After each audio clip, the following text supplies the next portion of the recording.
দেশজুড়ে নারী এবং শিশু নির্যাতনের আশঙ্কাজনক বৃদ্ধির প্রতিবাদে উত্তাল হয়ে উঠেছে লক্ষ্মীপুর। রামিসা হত্যা এবং নারী নিরাপত্তাহীনতার বিরুদ্ধে সেখানে বিক্ষোভ মিছিল ও মানববন্ধন করেছে সচেতন নাগরিক সমাজ। বিস্তারিত দেখুন হাসান আহমেদ ভুইয়ার প্রতিবেদনে। লক্ষ্মীপুরের রামিসা হত্যার নৃশংস ঘটনা এবং দেশব্যাপী নারী নির্যাতনের প্রতিবাদে রাজপথে নেমেছে সাধারণ মানুষ। আজ বিকেলে ধর্ষক প্রতিরোধ মঞ্চ ও সচেতন নাগরিক সমাজের যৌথ উদ্যোগে একটি বিশাল বিক্ষোভ মিছিল বের করা হয়। মিছিলটি লক্ষ্মীপুর শহরের গুরুত্বপূর্ণ সড়কগুলো প্রদক্ষিণ করে ঝুমুর চত্বর এলাকায় গিয়ে এক বিশাল মানববন্ধনে মিলিত হয়।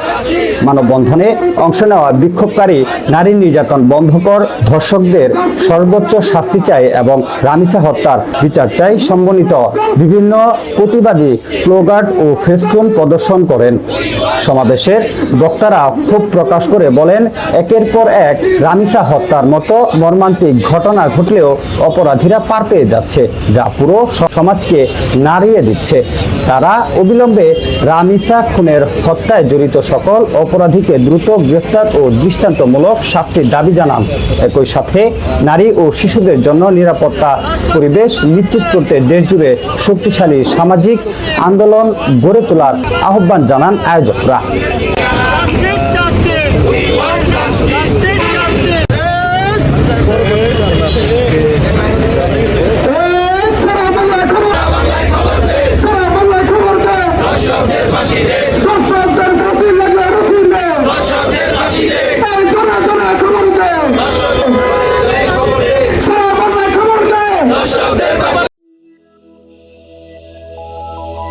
নিউজ প্রতিদিন, সব সময়, সবখানে।